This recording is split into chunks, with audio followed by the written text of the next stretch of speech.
हाँ जी, तो लेक्चर को आगे बढ़ाते हुए, पॉलिटिकल थ्योरीज की स्टडी को आगे बढ़ाते हुए आज हम आ गए हैं रेन डिस्कार्ट। सबसे पहले quote, it is not enough to have a good mind, the main thing is to use it well. इसका क्या मतलब, क्या मतलब है? चंगा थिंकिंग दिमाग बढ़ाओ। होना कुछ नहीं ਹੁੰਦਾ, ਉਹਨੂੰ यूज भी करना सीखना चाहिए। बिल्कुल, कुछ एग्जाम्पल इसका?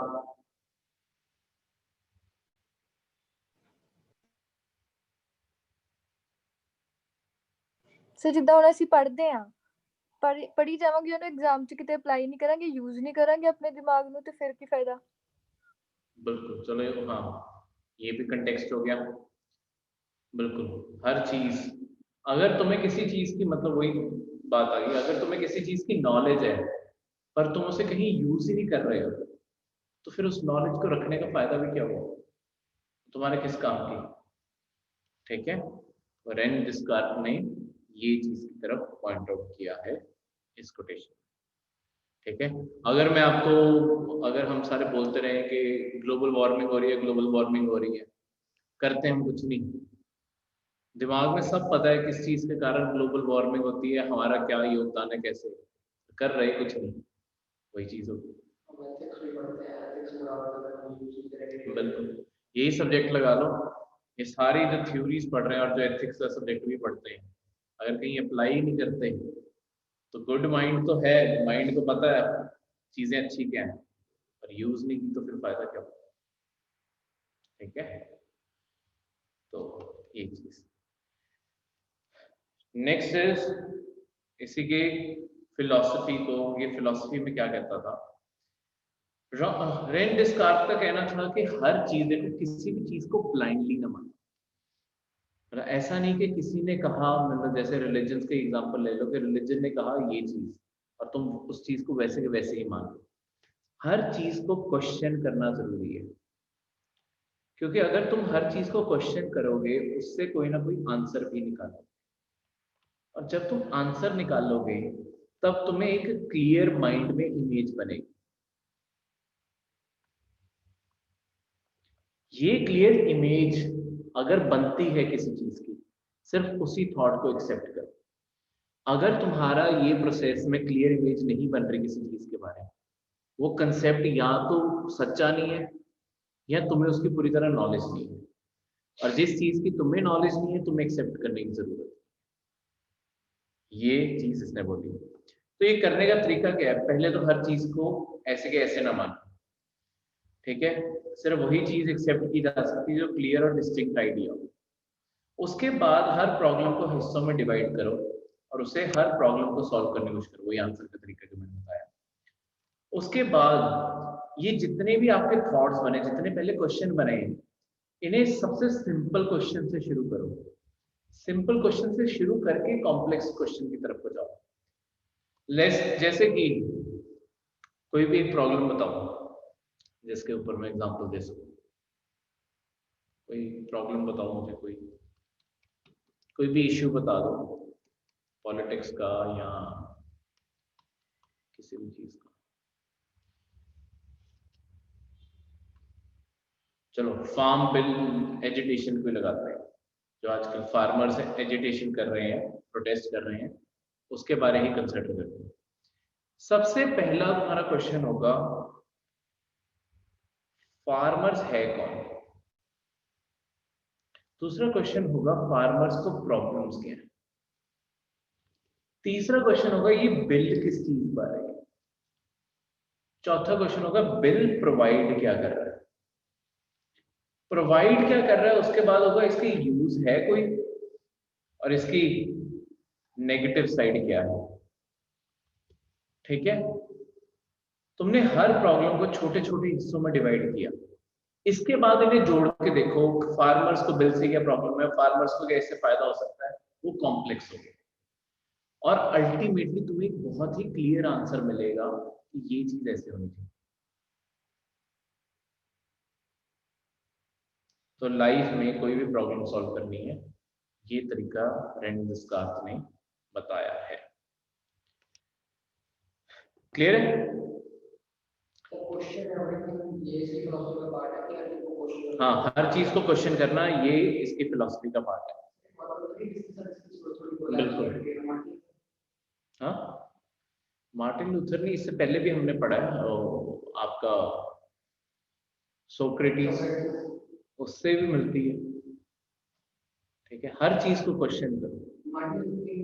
मार्टिन लूथर के वो चलो सोशल रिफॉर्मर्स हो गए, वो फिलोसोफर नहीं था, वो सोशल रिफॉर्मर है। हाँ हाँ, पर हाँ बिल्कुल, पर फर्क यही है कि वो सोशल रिफॉर्मर्स है, उन्होंने कोई अपनी फिलोसफी नहीं बनाई, ये फिलोसोफर्स है। इनमें ये फर्क आ गया। जैसे नहीं तो सोच मिलने पे तो उनसे भी मिल जाएगी तुम्हारी, राजा राम मोहन रॉय, उन्होंने भी तो यही कहा कि हर चीज को ब्लेंडली एक्सेप्ट करने की जरूरत नहीं है, हर चीज के ऊपर सवाल हो। तो वो कंटेक्स्ट वैसे, ठीक है।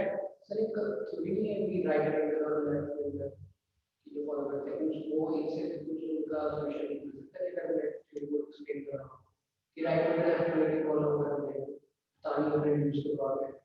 नहीं मतलब मुझे अपनी बात नहीं समझ आई। मतलब जैसे कोई क्वेश्चन है कि दो तरह की फिलॉसफी है किसी भी पॉलिटिकल सिस्टम को फॉलो करने के लिए, मतलब तुम दोनों में कॉम्प्रोमाइज करवाना चाहते हैं। लेकिन हमारे व्यूज अगर देना चाहिए कि राइट हैंडर और लेफ्ट हैंडर तो कंफ्लिक्ट सॉल्व करने के लिए, सेंटर ग्राउंड लाने के लिए, हाँ वहां यूज कर सकते हैं।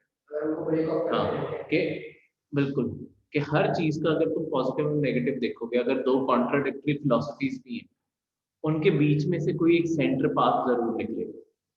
वो इसी के थ्रू निकलेगा जब तुम्हें उसके सारी डिटेल्स पढ़ लो, हर डायमेंशन से उसे कंसिडर कर लो, ठीक है, तभी क्लियर है। अब रेन डिस्कार्ट ने लाइफ के 5 मैक्सिम्स बताए, रूल्स बताए, जो आपको मानने चाहिए अगर आप एक अच्छे सिटीजन के तौर पे भी और एक अच्छी लाइफ भी अगर जीना चाहते हैं। ठीक है, सबसे पहला है अपनी कंट्री के रूल्स और कस्टम्स जो है आपके, उन्हें ओबे करो, और अपने रिलीजन की, पर किसी भी चीज को एक्सट्रीम ओपिनियन मान के ना चलो। ऐसा नहीं है कि आपको हर टाइम सरकार के अगेंस्ट बोलना ही जरूरी है, पर ऐसा भी नहीं है आपको हर टाइम सरकार का साथ देना भी जरूरी है।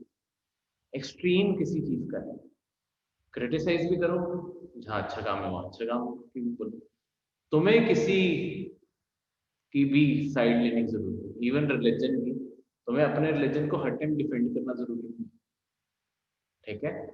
तो रिलीजन जहां गलत है वहां क्रिटिसाइज करो, जहां सही है उन चीजों को मानो, ओबे भी करो, ठीक है, क्लियर है। Next is decisive and stick to be decisive and to stick with his decision even if some doubts exist। तुमने अगर लाइफ में कोई फैसले लिए, चाहे तुम डाउटफुल हो उन फैसलों को लेके, पर इसका मतलब ये नहीं है कि क्विट कर जाओ या डरते रहो कि क्या होगा। फैसला ले लिया ना लाइफ में, अब स्टिक करो उस फैसले के साथ, एक एंड तक तुमने अपने उस फैसले को डिफेंड करना है, जस्टिफाई करना है। जस्टिफाई करने के लिए अगर तुम्हें उसके लिए हार्ड वर्क भी करना पड़े वो भी करो, ठीक है। ये सेकंड मैक्सिमम, कि जो फैसला लिया, पहले तो फैसला लेने वाले बनो, डिसाइसिव। ऐसा नहीं है कि तुम फैसला ले ही नहीं पाते, तुम्हें वो पर्सनालिटी डेवलप करनी है कि तुम फैसला ले पा रहे हो, किस साइड तुम्हारा ओपिनियन लाई करता है। उसके बाद जिस साइड तुम्हारा ओपिनियन लाई करता है उस पर स्टैंड लेना भी सीखो, ठीक है। To try to change himself not the world, खुद को बदलो दुनिया को नहीं, दुनिया को बदलना तुम्हारा काम नहीं है, खुद को बदलो। हर बंदा अगर अपने आप को बदल लेगा, दुनिया अपने आप बदल लेगी। पहली कोशिश, मतलब ऐसा नहीं कि सोशल रिफॉर्म करने ही नहीं, सबसे पहले अपने आप को रिफॉर्म करो। अगर हर बंदा सोच लेगा कि मैंने अपने आप को रिफॉर्म करना है, तो अल्टीमेटली खुद ही रिफॉर्म हो गया, ठीक है, क्लियर है।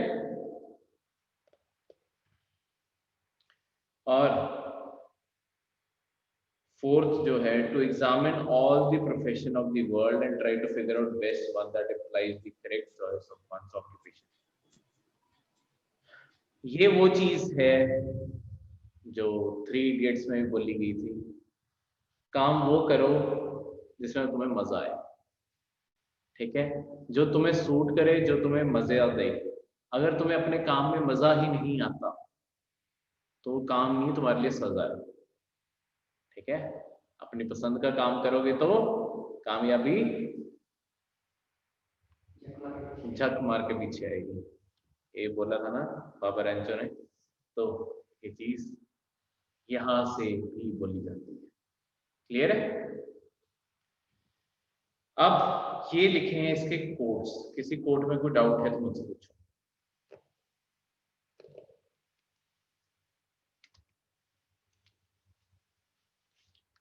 एक मिनट लगाओ, जल्दी से पढ़ो।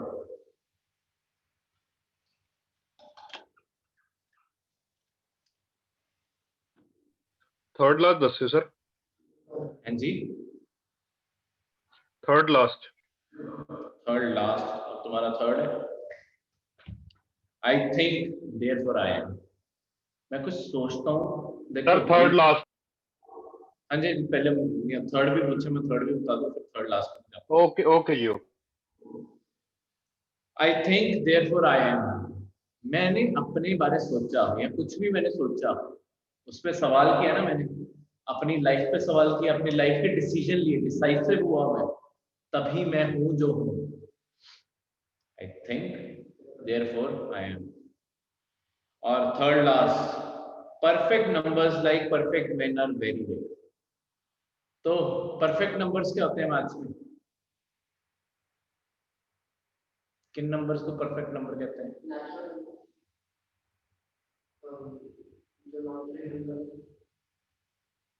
परफेक्ट नंबर्स जो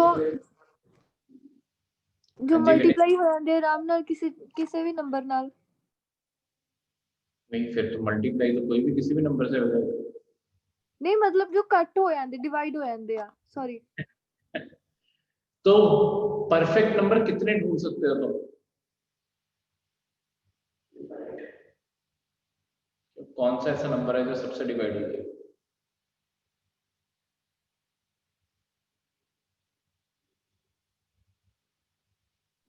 कोई भी नहीं, परफेक्टली नहीं डिवाइड होएगा, पॉइंट्स से चलो हो ही जाते आ।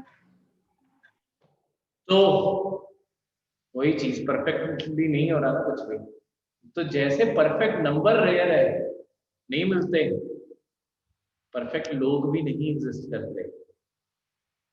सर मैन सब, नाल ही क्यों? हाँ जी, परफेक्ट मैन ही क्यों लिखे है सर? मतलब सर, जब ये मैन का मतलब सारा ह्यूमन मैनकाइंड आ गई।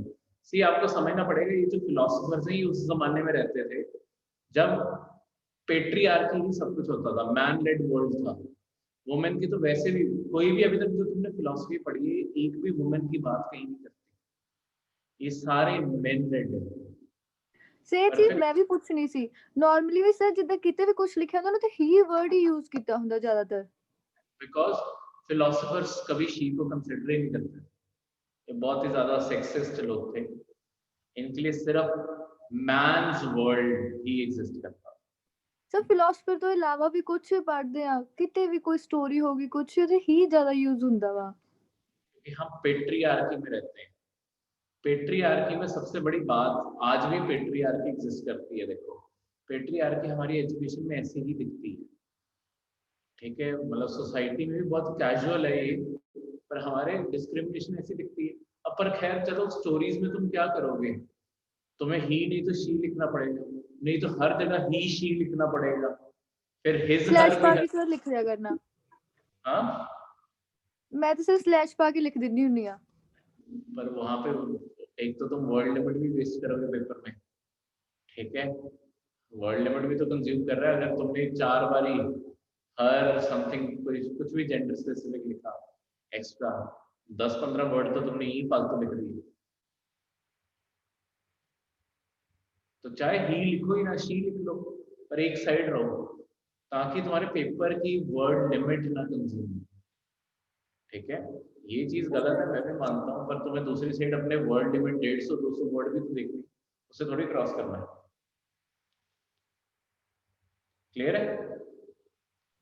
हाँ जी सर।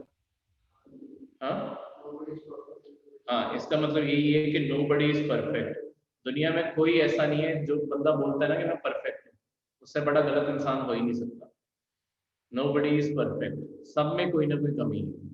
जैसे सारे नंबरों में कोई ना कोई कमी है, ऐसे सब इंसानों में कोई ना कोई कमी है। क्लियर है?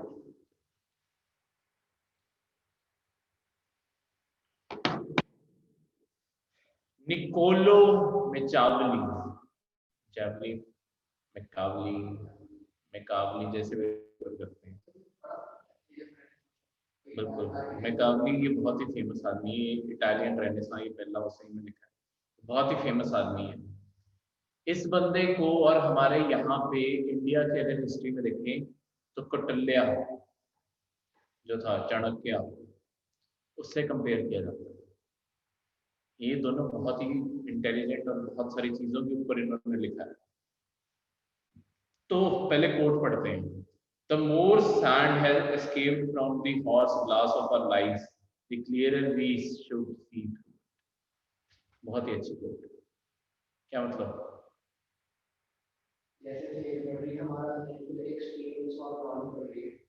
बिल्कुल। देखो, जैसे जैसे उम्र बढ़ती है तुम्हें लाइफ के तजुर्बे, हर चीज बढ़ेगी, और वो तजुर्बों से तुम्हें लाइफ की क्लियरर इमेज मिलती। तभी एक विंस्टन चर्चिल की भी कोट है जो मैं यहाँ पे रेफर करूंगा कि यंग एज में, मतलब कोट एग्जैक्ट मुझे याद नहीं, मैं उसका क्रक्स बता देता हूँ कि यंग एज में तुम अगर लिबरल नहीं हो और ओल्ड एज में अगर तुम कंजर्वेटिव नहीं हो तो तुम मूर्ख हो, तुम्हें फिर समझ ही नहीं है। ऐसा क्यों? लिबरल कौन होते हैं और कंजर्वेटिव कौन होते हैं, मैं आपको ये भी समझाता हूँ। लिबरल माइंडसेट होता है जो हर चीज को और बढ़ाना चाहता है, फ्रीडम और होनी चाहिए, आजाद, कितने टाइप की फ्रीडम हो उसकी वैरायटी भी और ज्यादा होनी चाहिए, सबको आजादी हो, जो करना चाहे कर सके, ऐसी ऐसी बातें, ये लिबरल्स के थॉट है। सबको आजादी देना जितनी हो सके उतनी। कंजर्वेटिव्स का थॉट है कि जो वो कहते नहीं होते, जो हमारी परंपराएं हैं उन्हें हमने बरकरार भी तो रखना है। इंडियन जो ट्रेडिशनल, मतलब टिपिकल किसी गांव को दिखा रहे होते हैं, वहाँ पे कोई ना कोई बुजुर्ग बोल रहा होता है ना, कोई परंपराएं भी होती हैं जिन्हें संभाल के रखना है, या ऐसा कुछ। वो कंजर्वेटिव माइंडसेट है। तुम सोसाइटी को चेंज नहीं करना चाहते, जो जैसा है उसे वैसा ही रहने दो। इंग्लिश में से कहते हैं स्टेटस को मेंटेन। क्या करना? स्टेटस को, मैं इंग्लिश में लिख देता हूँ, स्टेटस को मेंटेन करना, कि जो जैसा है वैसे ही रहने दो। ये कंजर्वेटिव्स का माइंडसेट है। तो विंस्टन चर्चिल ने क्यों रेफर किया और ये यहाँ से क्यों है? देखो, जब कोई यंग होता है, यंग की एक्सपेक्टेशन बहुत होती है लाइफ से, उसे लगता है कि वो सारी एक्सपेक्टेशन पूरी कर पाए, पर life is full of disappointments. कुछ चीजें होती हैं, कुछ चीजें नहीं होती। ठीक है, कहीं पे तुमने किसी पे ट्रस्ट किया और वो ट्रस्ट ब्रेक हुआ, कहीं पे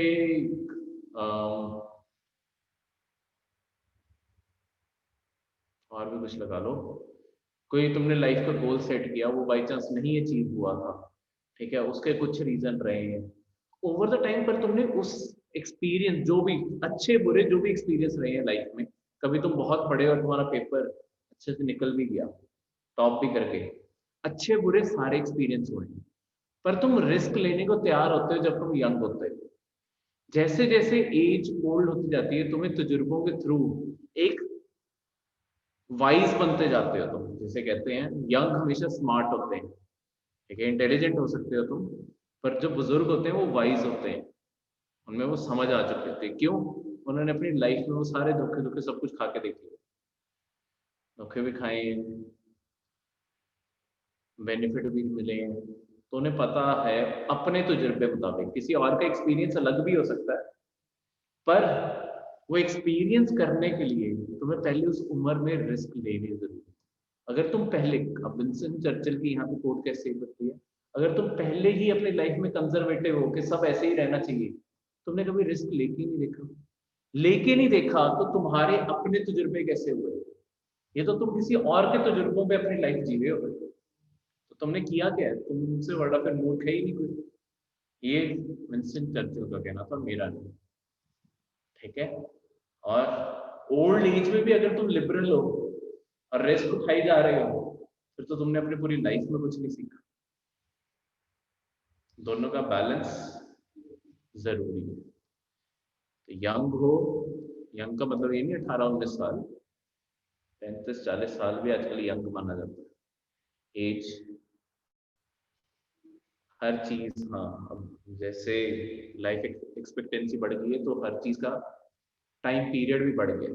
पहले लोगों की मैरिजेस भी जल्दी हो जाती थी, एजुकेशन भी कम थी। अब तो एजुकेशन में इतने साल निकल जाते हैं मैरिज को, और तो तुम्हें यंग एज भी तो बढ़ानी पड़ेगी। राहुल गांधी 47 के होके यूथ प्रेसिडेंट, देखिए तो तुम तो हो ही सकते हो।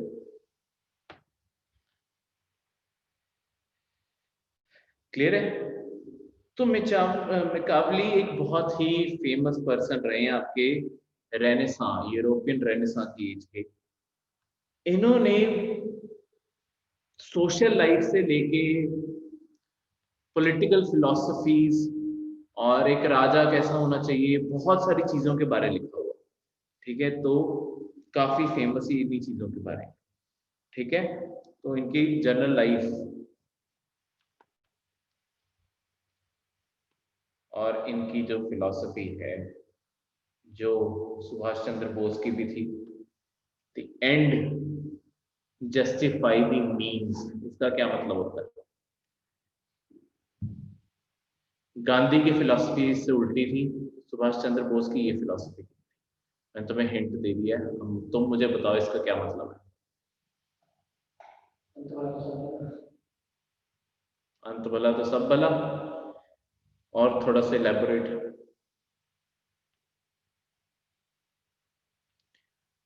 ਐਵੇਂ ਚ ਪਤਾ ਚੱਲੇਗਾ ਕਿਸੇ ਚੀਜ਼ ਦੇ ਕਰਨ ਤੇ ਉਹਦੇ ਰਿਜ਼ਲਟਸ ਤੇ ਕਿ ਤੁਹਾਡਾ ਕੀ ਉਹਦੇ ਲਈ ਮੋਟਿਵ ਕੀ ਸੀਗਾ, ਕੀ ਅਚੀਵ ਕਰਨਾ ਚਾਹੁੰਦੇ ਸੀ। बिल्कुल, तुम्हारा अल्टीमेट मोटिव क्या है? अगर जब तुमने अगर सिर्फ तुम्हारा फोकस मोटिव अचीव करने पे है, तुमने रास्ता क्या अपनाया कोई फर्क नहीं पड़ता। अगर तुम्हारा एंड सही है, जैसे कि सुभाष चंद्र बोस का एक ही एंड था, इंडिया को आजादी देना। उन्हें कोई फर्क नहीं पड़ता कि वो हिटलर की मदद लें या किसी और की, पीसफुल तरीके से आए या वायलेंट रेवोल्यूशन से आए, आजादी आनी चाहिए। गांधी की फिलॉसफी से उल्टी है, मीन्स टू एन एंड, कि अपने मीन सही रखो, एंड अच्छा होगा ही होगा। ये गांधी जी का कहना है। तो इसमें तुम्हें सारे काम अच्छे करने हैं, फिर जाके सब कुछ अच्छा होगा ही होगा। ये गांधी जी का कहना है, मीन्स टू एन एंड। इनका कहना उल्टा था। इन्होंने क्या बोला है? सुभाष चंद्र बोस और इनका सेम है। अच्छा ठीक है, मुझे लगा तुम गांधी से जोड़ रहे हो। ठीक है। तो मैकावली ने रिलीजन के बारे में बहुत सुंदर चीज, बढ़िया चीज बोली है। मैकावली ने रिलीजन बारे बोला है कि रिलीजन एक मैन मेड चीज है। इसके जो कॉन्ट्रीब्यूशन है, इसका जो मतलब रिलीजन किस काम का है? रिलीजन आपकी सोसाइटी में स्टेबिलिटी बनाने का काम करता है, स्टेबिलिटी मेंटेन करने का काम करता है। ठीक है, रिलीजन का सबसे प्राइमरी काम यही है, एक मॉरल्स एक सोसाइटी में इंट्रोड्यूस करना, ताकि सोशल ऑर्डर बना रहे, लोग एक दूसरे की रिस्पेक्ट करें। रिलीजन यही सिखाते हैं, अल्टीमेटली मैन मेड चीज है सोशल ऑर्डर बनाने के लिए, कि आप में डर हो कि अगर किसी को हार्म किया तो तुम्हें भी हार्म होगा। ठीक है, तुमने झूठ बोला उसका भी रेपरकशन होगी, हर कर्म का फल मिलता है, बोलते हैं ना, वो यहीं से आती है। सोशल ऑर्डर ऐसे ही मेंटेन होता है, गलत करोगे तो गलत आएगा। ठीक है, तो ये चीज ऐसे मेंटेन होती है। क्लियर?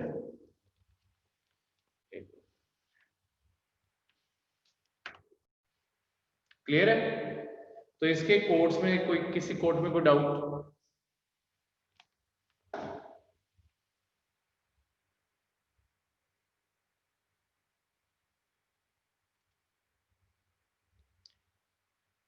किसी भी कोड में कोई भी डाउट?